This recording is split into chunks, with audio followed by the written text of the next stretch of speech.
part of the way that I try to incorporate in my own writing, first off, is I think that, the food in the future should be good. And much as I find Hitchhiker's Guide to the Galaxy very funny, I'm never going to write the kind of future where asking for a cup of Earl Grey just like makes the ship's processors crash. Because I think that, it's important enough in the universes that I devise that food is part of it.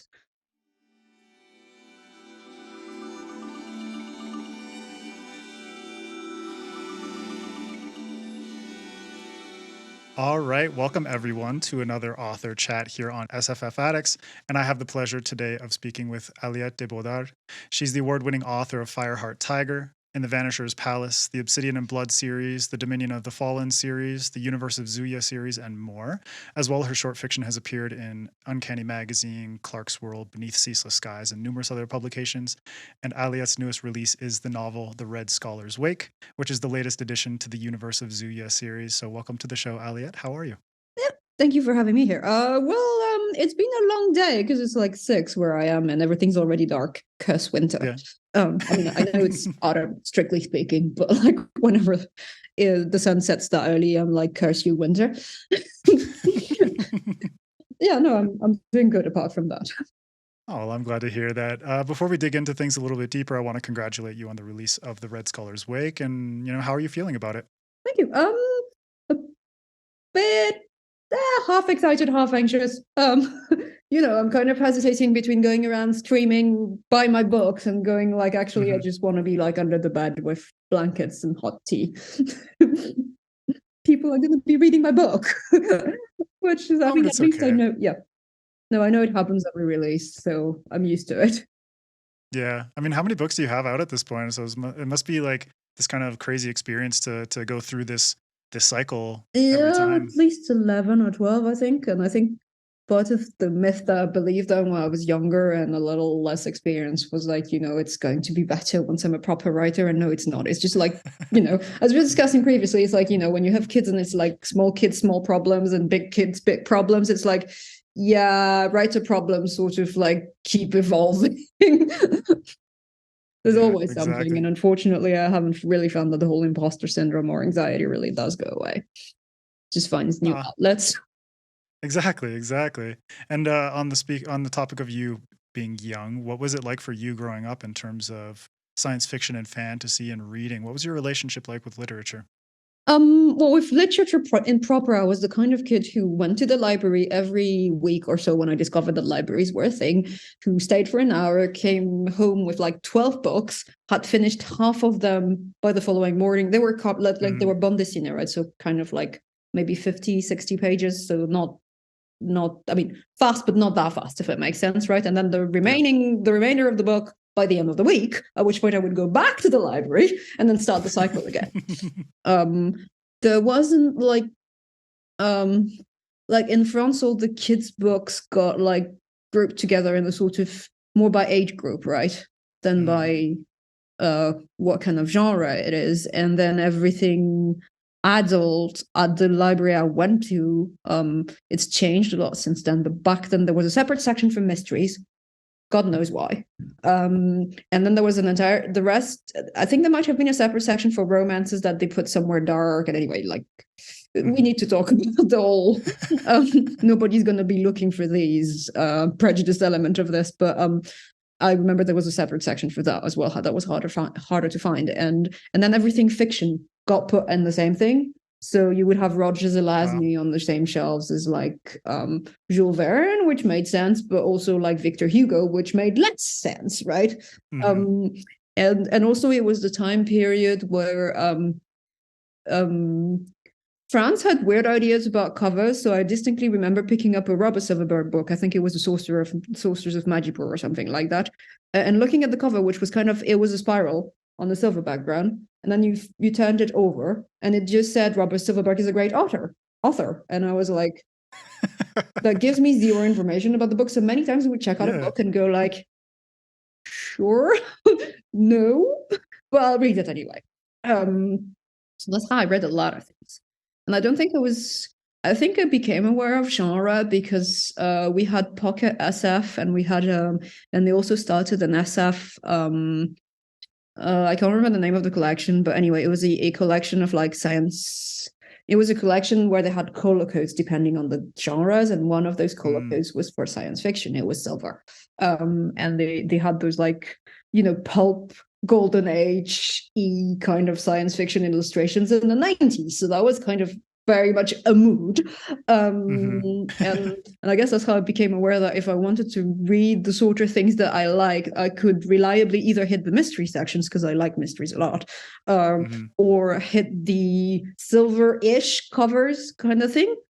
But I didn't find a library that actually separated genre from everything else until I moved to London as a teenager. And I was like, oh, so there's a name for that. And and there's like rather bigger shelves than the like 2 or 3 books I found in my local bookshop. But yeah, at the time they published Andre Norton. They published a bunch of like the Young Jedi books from like Kevin J. Anderson and Rebecca Moster. They published René Barjavel, who's like one of the big French genre writers. It was a grab bag of anything they thought kids age 12 to 14 would be interested in. And like, I'm not really sure Barjavel is a kid's writer, but anyway, interesting. It was wild. Like Barjavel is like, language heavy, kind of from the kind of literary, very, right? And then the Star Wars books is just like tie-ins, right? And then Hunter Notes is like pulp. And then I'm like, okay, well, I mean, in retrospect, I'm just like, the editorial choices have been really interesting. And they also published, for instance, I remember in the kids section, they would publish Patricia McKillip in a translation that must have been really like toned down, because the language is so rich. I can't really imagine they would pitch that kind of language at like kids. It was a Changeling Sea, I think, which in all fairness, I think was also published as a young YA or young adult book, a kids book, but still. And so I distinctly remember the book, right? I'm just like, I'd be very curious if I could actually find the copy, which we don't have anymore, and just go back and see what it was like in French. I reread it in English and I was like, this is a weirdly different language, does weird things, right? I was like, this is a weirdly different book. It's like somebody wrote a book with the same characters, but like not the same kind of feel to it. It feels like somebody's just retelling the story. It was an interesting experience.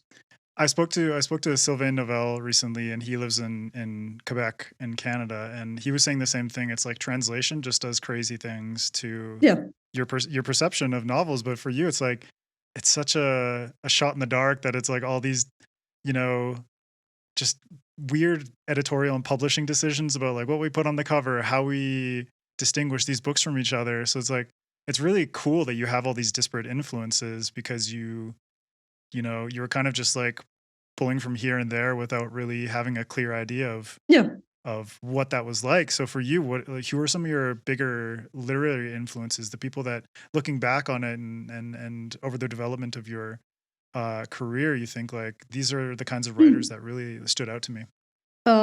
Well, Alexandre Dumas. So I really so I started reading Three Musketeers, but the one that I really, really love is Count of Monte Cristo. There's just something about the very large drama and the revenge plot that just gets me every time.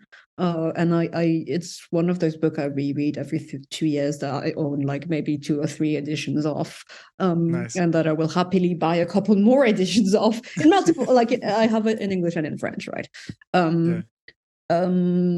Sherlock Holmes, so Arthur Conan Doyle. I started reading these when I was 10. I think it was, as I recall, it was for my 10th birthday. I was like, I would like the entire complete works of Arthur Conan Doyle, and my parents, who were like, well, at least she's reading, right?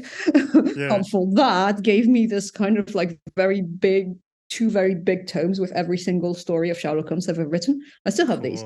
Arsène Lupin, which is kind of the French answer to Sherlock Holmes. So like I like to joke, but it's like not even a joke, right? The English went like Arthur Conan Doyle went all like, well, we're going to be rational. This is a man who is not going to have any emotions and like, just like rigor and everything. And the French went like, ours is going to be a feast, and he's just going to like, have lots of love and relationship drama.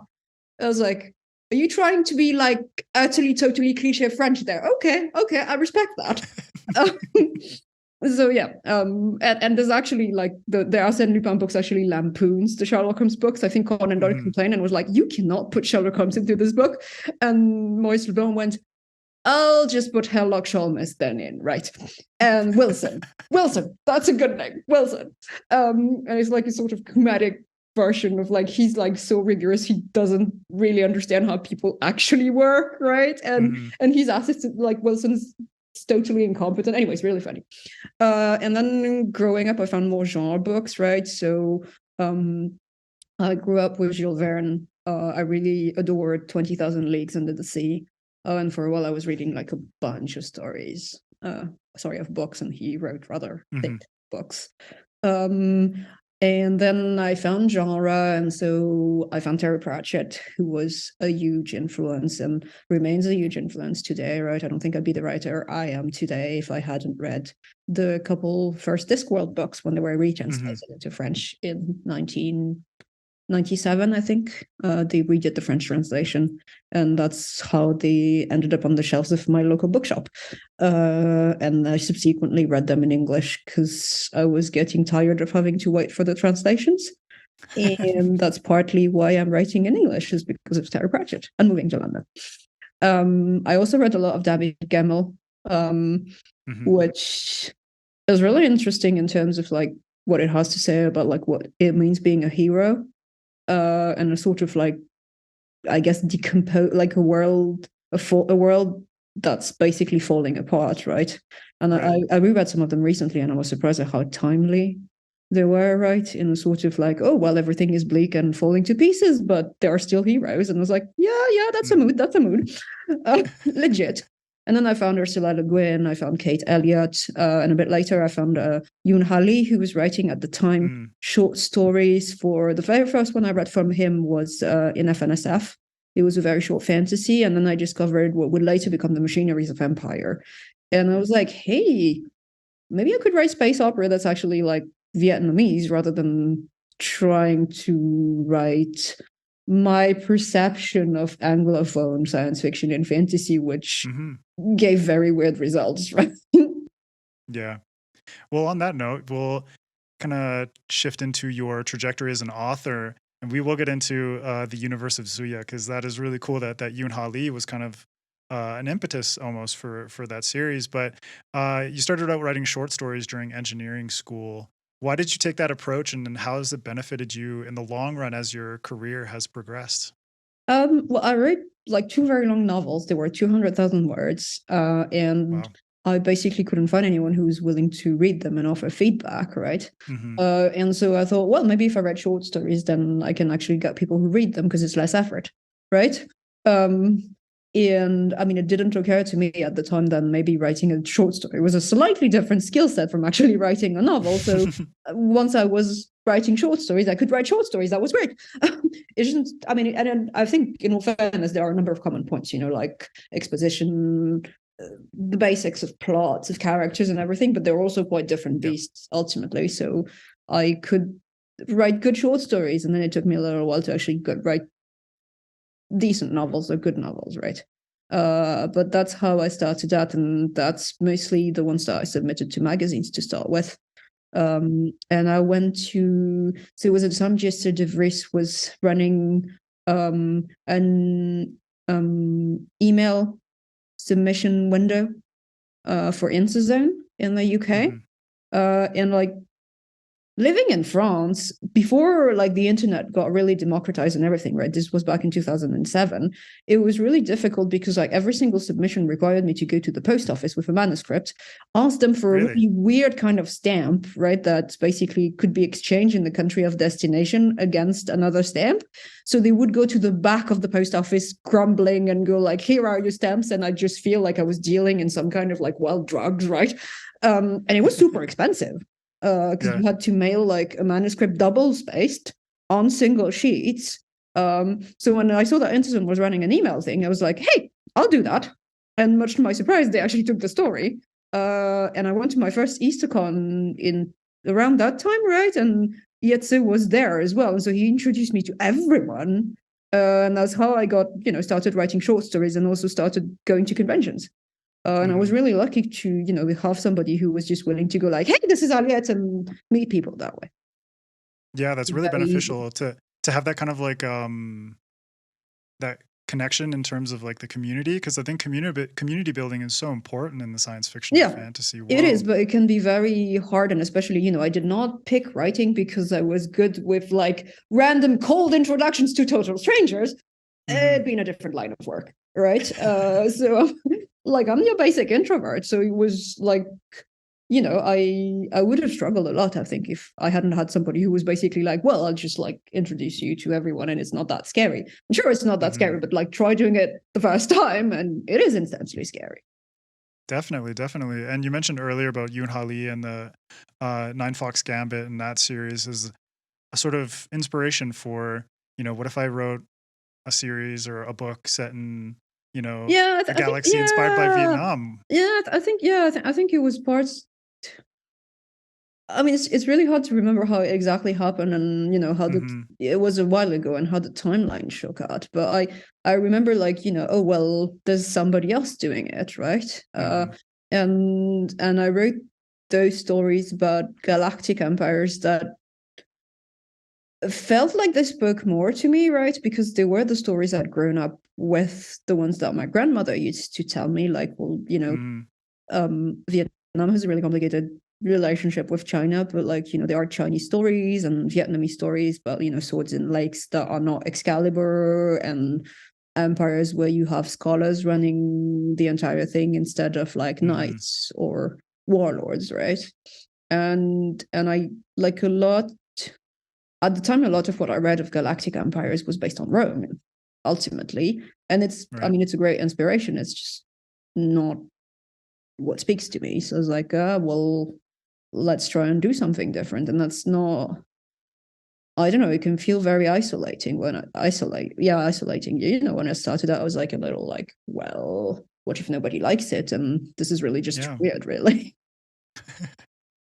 Yeah, I mean that's definitely like a reasonable feeling to have, and you mentioned your sort of the relationship between Vietnam and China. What were some other ways in which Vietnamese history, the ways it was intertwined with like France, for instance, the ways it intertwined with China or perhaps America during the Vietnam War? What are some of the ways in which Vietnamese history kind of came together to further influence the Universe of Xuya series? Well, I think a lot of it, I'm not really, like a lot of it came with, so I remember one of the milestones for me was writing a story that was called Scattered Along the River of Heaven. And it was my first sale to Clarkesworld. It's not like, the one that was a really big success was Immersion, which I sold to Clarkesworld 3 months afterwards, right? But the first one I really wrote were like, I don't know, I guess I was like, well, I might as well write about things that I care about, even if I'm afraid that nobody's going to care about these, right? And it was a story about language, and in particular loss of language. And part of it is diaspora, right? Part of it is growing up as, so like the Vietnamese diaspora is a little, like my generation is a little particular because it's basically made up of people who fled the war and who did so therefore with no expectation of return. And so for most of my childhood, Vietnam was kind of like this land that no longer existed because the war had gone over it, but also this land that you could no longer come back to because of the embargo and the fact that it was just too complicated, and the fact that there was a literal war, right? And so it almost took on a mythical quality of like neither here nor there, of a country that, I mean, it exists, right? My grandmother would go back to it after the embargo was lifted regularly, etc. But like the reality of it and the version that's in my head are two very different things, right? And lots of like, partly because there was no return, or the perception that there would be no return, right? There was a great deal of pressure put on the second gen to assimilate as fast as possible. And for a lot of us, that meant loss of language. Like I'm mixed race, so it's even more fraught, right? But like even my friends who who have 2 Vietnamese parents, they didn't really make Vietnamese a priority, right? They were like, you have to learn French, you have to write French. So we are all illiterate in the sense that, some people, like I know people who can't read it. I know people who can speak it but can't write it. I know people who don't speak it at all, or who speak only a few bits of the language, right? So it was a big important theme to me, was kind of like how things change, right? How we lose culture, how we gain culture as well, because Vietnamese diaspora culture is very different from like Vietnamese culture in Vietnam as well, even though, like, you know, outsiders have a tendency to conflate both, but they're more like cousins, right? At one point they were the same thing, and now they're gone their slightly separate way. And then there's a more profound loss of language, which is the Vietnamese language used to be, first off, the vernacular, right? For a long, long time during the history of Vietnam, as it was colonized by China, the official language of the court was classical Chinese, and the prestigious language was classical Chinese, and Chinese characters were used to write it. But they were also used to write what is called Southern language, which is formal Vietnamese, right? And then for a number of reasons, when the French arrived, they were like, oh, let's move everyone to the alphabet. Partly it was at least they'll be able to read French that way, right? Partly it was we kind of want to break Vietnam away from China so that China doesn't come calling. Figured that if everybody could read and write, nobody was going to be special that way. Obviously, that's just moved the problem to other kinds of specialness. But, you know, and then when Vietnam became independent for a number of other reasons, they kept the alphabet. But so there's a very real problem, which is we can't read what my great-grandparents wrote anymore, right?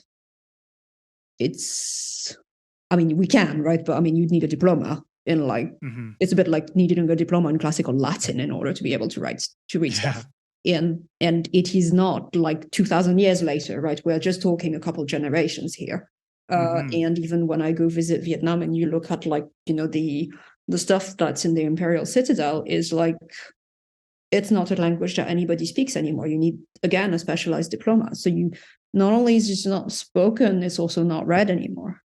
So there's a lot in the work that I do. There's also a lot of like thinking about what language means and what it means when language changes and what it means when you lose language, right?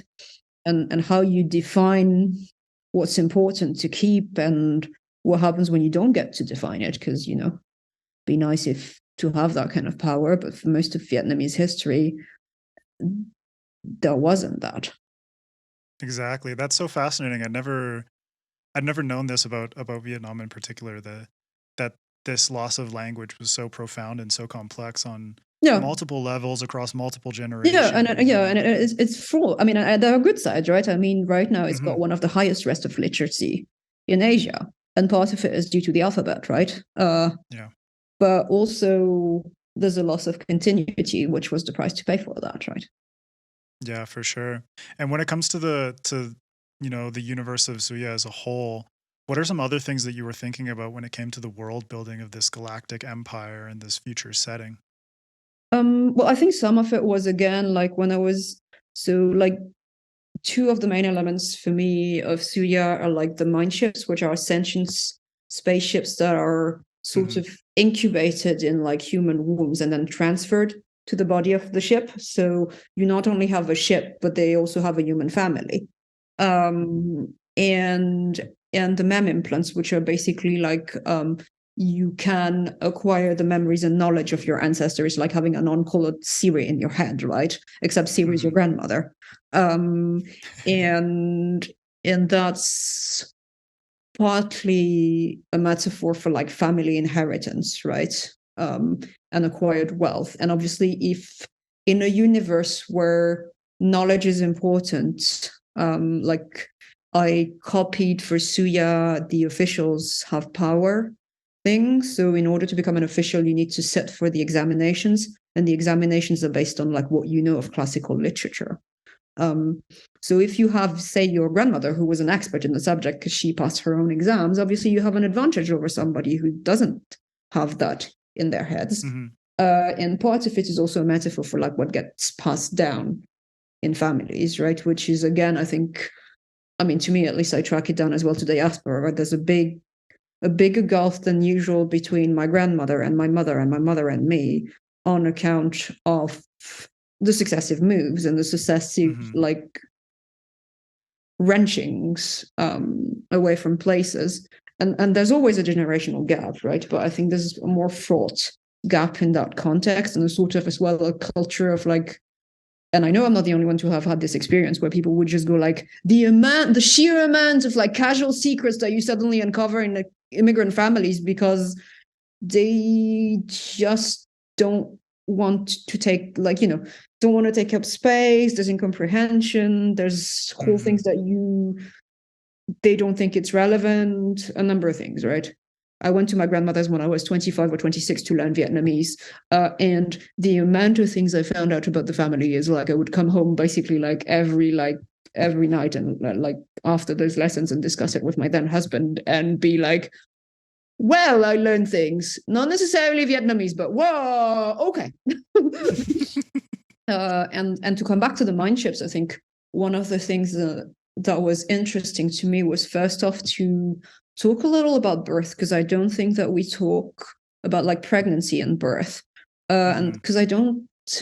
So there's a perception of women when they're pregnant as either like the holy vessel, right, kind of like Mary, or the flip side of this, which I call the monstrous pregnancy, alien is like the ultimate metaphor of this, right? It rips its way out of you and stuff. The mother, because like actually no one really cares about the person who's like carrying the chosen one. We mostly care about the chosen one in the end, right? Culturally. There are exceptions, of course, right? But like in a sort of like dominant narrative of this, that's mostly the feeling that I got when I was watching all those multiple pieces of media and reading those books. And I'm a contrarian, and also it's important to me to be able to speak about being the person who has the pregnancy and what it does to you. And because it's a mind ship, it's dangerous in a way that feels realistic. Like part of my issues with like Star Wars Episode 3 is like, seriously, she didn't know she was pregnant with twins. Like, where is your Obsidian? Like, why? You're a senator. You're like part of the 1%. Like, and then the whole like, where are the gynecologists in this empire? Yeah, exactly. And then, you know, she dies of a broken heart, which like they had to retcon later about Palpatine did something, because it was like, yeah, no, nobody does. So I came out of the movies and I was like, okay, I kind of like, I need to do something productive with that anger. I'm just going to write a book where it's genuinely dangerous to actually like carry to term, and not babies, because it like in the 27th century, by God, you definitely should have solved the pregnancy problem. Otherwise, like, this is not a good outlook for your society's priority. And and also like, seriously, you can fix hands and reattach them, but you can't actually carry to term a pregnancy involving twins. I want to talk to you. It's probably best, all in all, that retcon did with like Palpatine interfered, but that still doesn't explain to my satisfaction the whole OB-GYN anyone. Sonograms. So it's like, come on, figure your shit. You have the Force. You could use the Force to like detect a baby. Yeah, I just don't understand why they couldn't do that either, right? You could feel like 2 heartbeats. Sure. Anyway, lots of like questions. So part of this was me going, well, I want to talk about what it means to be pregnant and to have pregnancy be dangerous in a way that feels realistic in an SF world. And that means like ships, because I feel that we should have fixed the baby problem by then. And part of it was as the series went on, I then moved slightly away from pregnancy as the focus to dealing to what it meant in terms of like having ships who are actually have human relatives, so very different people, because like ships will basically like live for centuries and centuries unless something big happens, and humans have extended their lifespan slightly, but not for centuries. So they're basically on 2 different timelines. They're on a different perception of time and space, because ships can just like jump to the Xuya equivalent of hyperspace and just speed up travel by going to places where time and space are a bit weird. So they also have a different perception of space as well. And well, you're like, if you have a spaceship and it was conceived to go into space, it actually will be unable to bear the gravity. So, I mean, you could, but like, why bother, right? As an engineer, exactly. Why, right? So it would just never be able to come down planet side. So it will also have a very different perception of space, because the best it can do is project an avatar and go like, this is how I go visit. but I can't be physically there. So what does it mean to be virtual or physical, and how do the two worlds interact? Which I think opens up all kinds of really interesting questions. And a sort of like, one of the things I was really interested in recently is a sort of like, we always feel like somehow physical is like inherently superior to virtual, but why? Why is it written that it should be that way, right? What if you had a universe where it didn't really matter? Yeah, and this is why it's so interesting, the way that you approach things in the Red Scholar's Wake. We'll transition into this, since this is your new book, and it fits perfectly into what we're discussing right now. So it's like you have the mind ships, and you do play with this idea of, you know, virtual and the real, you know, relationships that transcend these kinds of boundaries, but also the ways that family interacts within these sorts of scenarios as well. So just to give people a bit of an idea, how did this book take shape in the beginning? What were sort of your initial ideas and intentions that led to what eventually became the Red Scholar's Wake? So originally I was contracted to write a novella, and then the COVID pandemic happened. And so the work camp ballooned a little bit out of control. Just a little bit. It's not that long, just a little bit. It's not that large, but also it is definitely not a novella anymore. When I called my agent and I said I have a problem, and he was like, "Oh, you don't have a novella, sweet summer child." And I was like, "Okay, fine. I will end my denial right now." But I think originally what I wanted, so I was fascinated by two things. I was fascinated by the idea of a relationship between a human and a mind ship, and what that would mean practically, right? And how you would get around, well, the huge imbalances, right? The fact that first off, they don't occupy the same space, that they don't necessarily have the same power, which is something I always find interesting. And then with that comes what does consent means? Right? Because to me, an integral part of consent is awareness, right? And so how can you meaningfully give consent when you're a partner in that kind of relationship? And then the other thing that I wanted to talk about was, so I'm really fascinated by the relations between China and Vietnam, and especially what I was fascinated by was a time period shortly before the turn of so it was at the end of the 18th century, and things in Vietnam were a little bit in a state of chaos, as one does, and things in China were also in a little bit of state of chaos. And so for a while, there was a vibrant piracy culture that was based out of Fujian, and that was actually bankrolled by the Vietnamese government, because the Vietnamese government was like, "Hey, we need money. If we invest in pirates, right, we can totally get the money from China." And China was like, "We have problems. We cannot afford a war with Vietnam at the moment, right? And also, the last time we tried to invade, they trounced us. So we're just going to pretend that Vietnam is not bankrolling these." And I kid you not, they were actually basically they were throwing overboard the Vietnamese equivalent to letters of marque, right? Which were the Vietnamese seals, right? They would just go like, "Seals? Nah, we haven't seen anything. No. These are just pirates, random pirates. Where are they getting all their money from? And where are they getting their ships repaired? And where are they weathering the monsoon season? We don't know. It's not in Vietnam. No.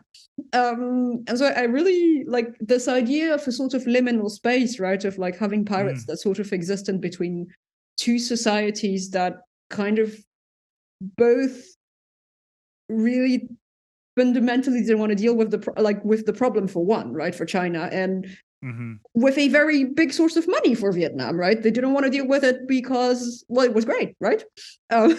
Mostly it worked out great for them. And I sort of wondered what would happen if I took that as the background for a book that would be set in space. And so about 90% of the research I did for this book did not actually make it into the book, which was working out actual orbital mechanics and how do they board ships exactly, and what kind of economy do we have, how does trade run, how do traders run, and how is everybody how is everybody getting paid, how is everybody making sure that they can I had this whole kind of thing, and then I just went okay, well, they're pirates, trust me, everything is fine. But in all seriousness, I do think having this 90% that's under the hood that you never actually see just gives me the confidence to go trust me, it's all solid, and to just drop in those little details that go, yep, this is like the season where Americans are not going out, and therefore the pirates are not going out either, and they're just refitting, and it's just a small detail that goes like, yeah, sort of like reassurance, like, see, I did my homework. It's all like consistent in the background that I don't think people consciously notice, but I think, overall it sort of adds up to there's a richer world out there than what's on the page, and it makes sense, and it feels like something that has the texture of being lived in. Being lived in. Yeah, and that's the best for me, at least, in terms of, my approach to writing my own stuff, but also the stuff that I read, is like that kind of texture that you get from like, there is more here.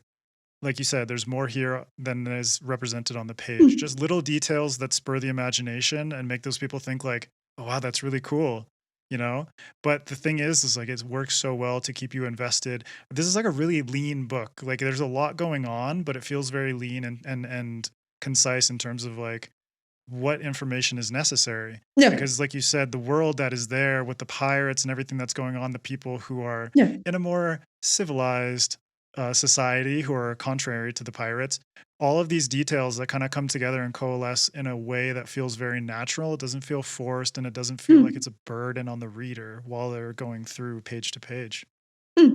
Yeah, I think, and I really, like, part of what I really wanted to do was actually write an intimate book, right? That would be like a romance, not a kind of like, obviously there are going to be big space battles because I need them for the romance. I need them. But it's not like an outright thriller or anything. Yeah, but I kind of didn't want this to be like kind of a huge, we're going to have big stakes with lots of people, right? I just wanted to keep the focus resolutely on like the two main characters. So Ricefish, who's like the sentient spaceship, who's also the pirate queen, right? And Suchi, who's like the nerdy engineer who has to adapt to pirate society really fast while grieving for everything she's had to leave behind. And Ricefish herself is like grieving for the consort that she's lost, right? That she had a complicated relationship with, but that still mattered a lot in her life. And so part of it as well for me was a book about like, what attachments means and what grief means and what family means and how it all plays into that relationship. And I also wanted them both to be mothers, because I think it's a really interesting thing to just have this kind of second chance romance, right? Where they are both adults. They have been in relationships previously, and they have to renegotiate a whole different one. And they have two contrasting children, right? Ricefish has an adult one with whom relationships are very conflictual, and she has a small child whom she still has to protect and be responsible for in a way that Ricefish doesn't have to be with her own son. Yeah, I love the way that you approach this, because it's like so much space opera, so much far future sci-fi kind of leaves out a lot of the intimacy, and I feel like it was good to get that intimate reflection on romance and relationship, but also the way that you mentioned earlier, it's like you wanted to tell a romance between a human and a sentient mind ship, which is really cool. So I was curious for you, like, what kinds of things did you learn in terms of exploring that, but also in the context of space opera? How important is it to give representation to things that we as human beings experience on the day-to-day and are so weighty and important to us, like love and family? Yeah, well, I think like part of the things that I had to learn when I was writing it, like at first I wrote it only from Suchi's point of view, right? And I thought it's not actually going to work because like it makes the spaceship feel very alien, and I felt like that was the wrong kind of focus to have, right? So I was like, okay, then we're going to add things from Ricefish's point of view, and this is probably the point where it irrevocably turned into a novel, right? But I don't regret this, because I think it was really interesting to see the way that she experienced things differently, right? The way that like she not only has a body that is the body of the spaceship, but she's also in control of like the multiple systems that make up the mind ship, right? And she also has a different perception of like she's got multiple sensors into space and all that kind of thing. And so she focuses on, well, tons of other things goes into the background that she's more aware of than we are, right? I'm not aware of what all the bacteria in my gut are doing at the moment, right? And I don't think I know what to do with that information. But Ricefish is aware of her, like all her bots. I don't know, cleaning up the cabin or something, or part of her is having to argue with like the guy who's fixing the network in the cabins because like it fell down and it needs to be fixed, right? So there's this kind of like multiple processes and multiple focuses of attention. I had to walk a bit of a fine line between having this be realistic, feel realistic rather than be realistic, and sort of like still have her be a sympathetic and understandable character. So because I think there's a passage where like she has this talk with another mind ship and they have the conversation completely on parallel tracks, right? They're having bits of different conversations. And I think in reality, that'd be more the way that she thinks. But if I did that, I'd have a much higher sympathy depth to like overcome. And I kind of didn't want to go that way, right? So I made deliberate choices about she's mostly got one focus of attention, and then everything else is sort of background things that do pop up from time to time. I learned a lot about how to structure a romance novel as well, because I'd written novellas before, but it's a bit different when it's novels because there's more space. From a big space opera point of view, not a whole lot is happening, right? But from an emotional point of view, which is the core of that book, a lot is happening, right? Mm-hmm. Yeah, and in terms of, like this novel format and having to sort of like learn how to work with the amount of space that you have in relation to past books that you've written, like Fireheart Tiger was also had a romance as a central aspect as well. What was it like in terms of having a lot more breathing room, but then also kind of being in dialogue with yourself in terms of the work that you've written in the past? Yeah, well, I think I got a lot more space to just unfold everything. I also was a lot more methodical than I was with like either Fireheart Tiger or in the Vanishers Palace, where I was like, okay, so these are going to be the beats of the romance, and these are the main character, and this is like, this is their one big problem that prevents them from having fulfilling relationships, and then let's see how that pans out over the course, right? And this is the moment where everything goes to hell in a handbasket, because there's always one, right? Yeah. So I was a lot more like, we're going to structure this in a way that, I mean, it meant, like, don't get me wrong, Fireheart Tiger makes sense right up, but I was doing it on instinct, whereas this was a lot more like, okay, we're sort of going to build this from the ground up. And I mean, reading a lot of romance novels helped, which I did in the meantime. Lockdown, it's great. But yeah, so I think that was it. And I also felt like I had more space as well for ancillary relationships, like the relationship they both have with their children and with their friends is more important. And even then, right, I was like, well, they could have more like, lives outside the romance. And my friend very wisely said, yes, they could. Do you have an extra 100,000 words lying around somewhere? And I was like, point, no. Because part of that space is being occupied by the world building that I'm just like, for all that it's lean and spare, I do have to work a little bit more than, say, if I was writing something set in, I don't know, modern day Paris, right? Where I would have a lot less context to provide. So yeah, some of the word count is going towards the world building. Yeah. And then on this context, it's like, as this series has progressed and across your entire career, you've been working in so many different, story formats and working with things like structure and genre. And then in particular with the Universe of Xuya, it's like, from On a Red Station drifting all the way to the Red Scholar's Wake, it's like you've had the opportunity to play around with these different things within the structure of this universe itself. So for you, how has that given you, how has that given you freedom as an author, but how has it presented you with challenges at the same time? Well, I think in a way, having the sort of like, these are the basic principles by which the universe operates, and here are the things that are going to be there, is kind of, it's useful because there's a starting point, right? I don't have to reinvent everything every time I sit down, which is currently what I'm doing, and I'm pulling my hair out, right? I'm like at the stage of writing a new series, and I'm just like, how do they measure time exactly? And how does energy work and all that? And I don't have to do that every time I sit down to write a Xuya story, right? There's a sort of like sets of things, even though like it's obviously evolved, right? Different stories focus on different aspects, and like there are new things coming up. And the fact that they're all standalones and set in slightly different corners of the universe is a little is very convenient, right? I can just go like, well, it's a different planet, right? And sort of keep the kind of thematics underpinnings, but just go like, I want to be doing something slightly different, but that still feel the same, right?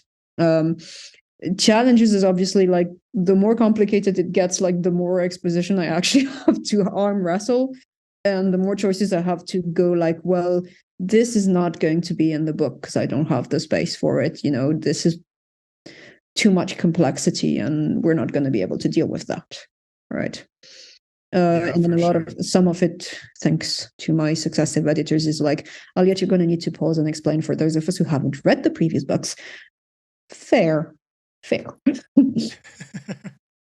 Very fair. Thank you to all the editors out there. You do you do important work. Editors are like absolutely like editors and copy, like my copy editors have also been very helpful in the sort of like, wasn't this that way? Wasn't this a different way in the book? Oh shit. Shit. yes. Point taken. You're right. Yeah. And so at the end of the Red Scholar's Wake, there's a little teaser chapter for another book that I believe is coming out next year, A Fire Born of Exile. How did you approach that book, and can you tell me a little bit more about that without teasing or without spoiling anything, of course? So I actually started writing that book, like that book was actually the one that I was supposed to turn in instead of the Red Scholars Way. Okay. And then the Red Scholars Way sort of happened because like 2019, 2020 were like extremely challenging years, like both for personal reason. I divorced during the pandemic and, pandemic, right? So with all the upheavals and things, I ended up finishing a novel that was the Red Scholars Wake first and turning that in. And I had to go back and go like, well, that's all well and good, but I still owe you the actual novel that I pitched to you in the first place. And so that was A Fireborn of Exile. And A Fireborn of Exile is basically, it's like, what if the Count of Monte Cristo was female and Vietnamese?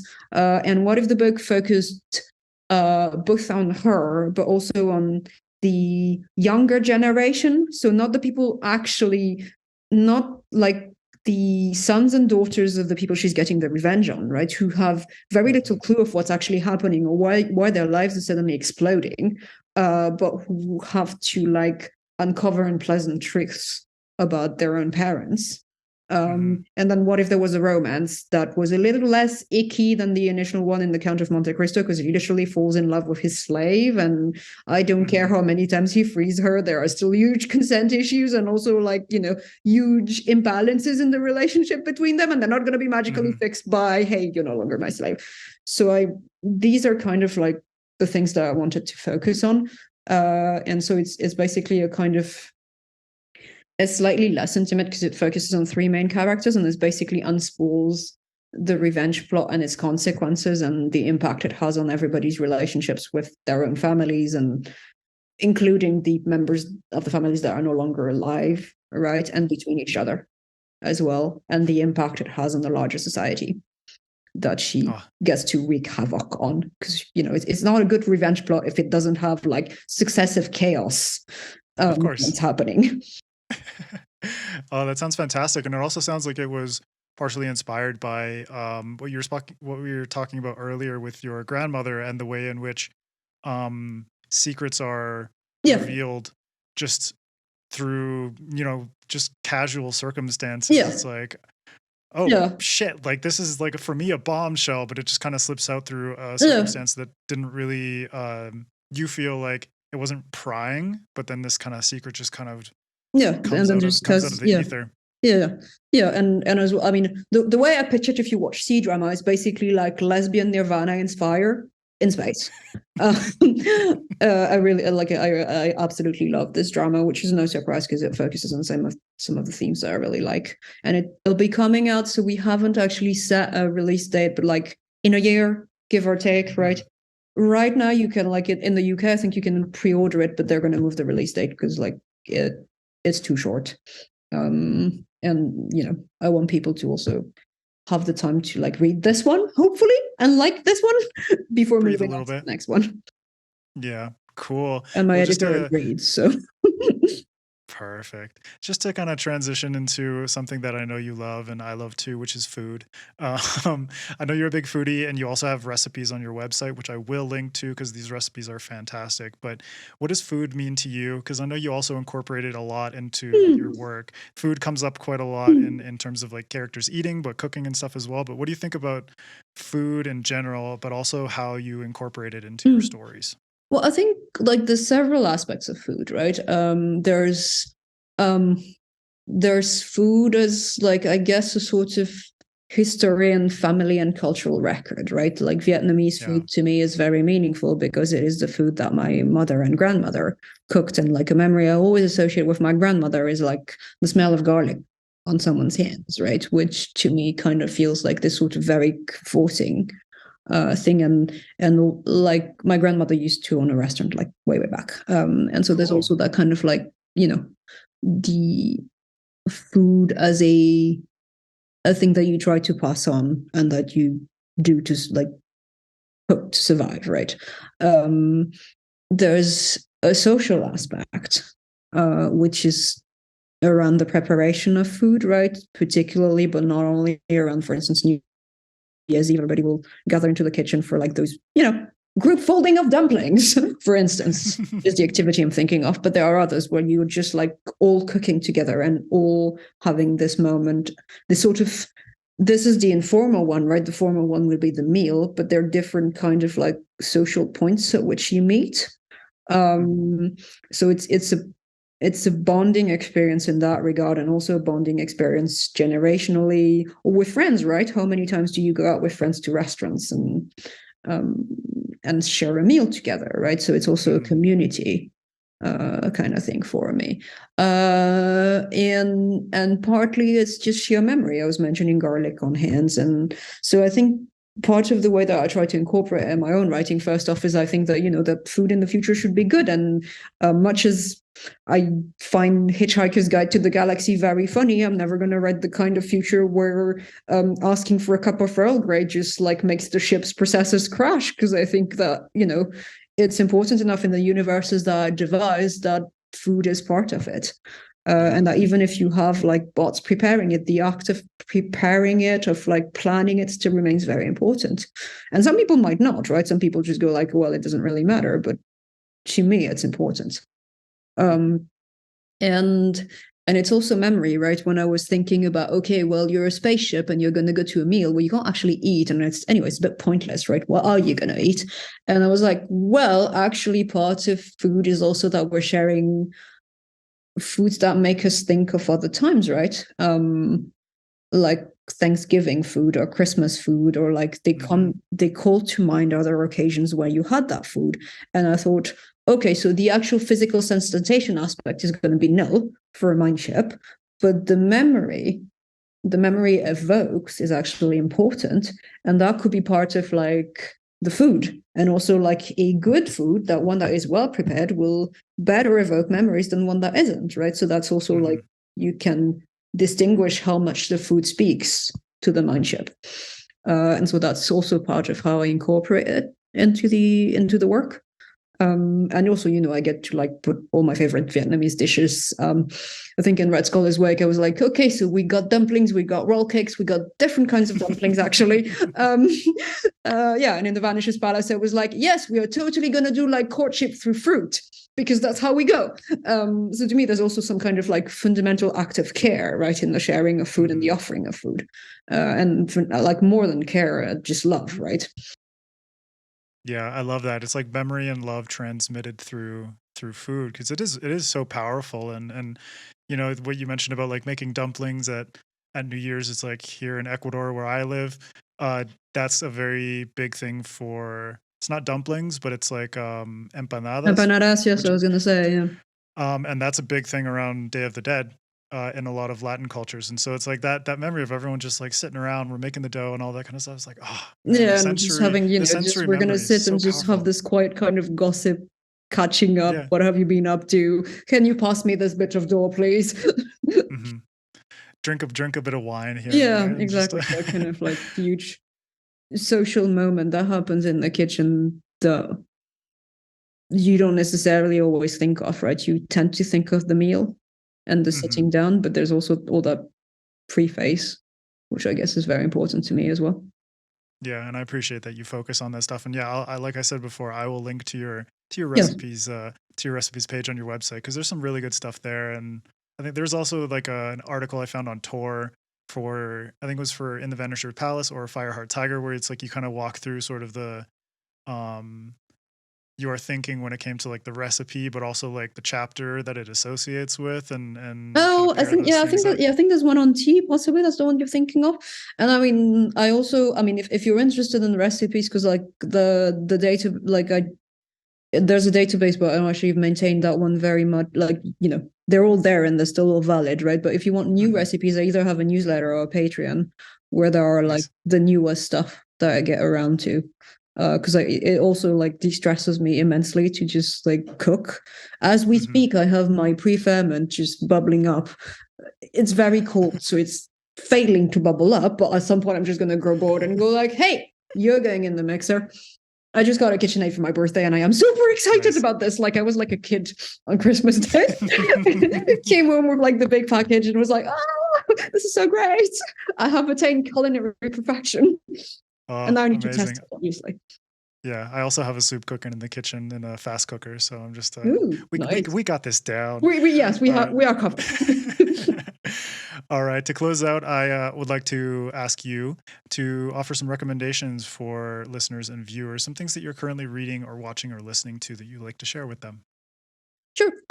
So I recently finished watching Legend of Fae, which is like a Xuya, so kind of like martial arts Chinese series, but this one focuses on women. So I think it's really interesting because it's like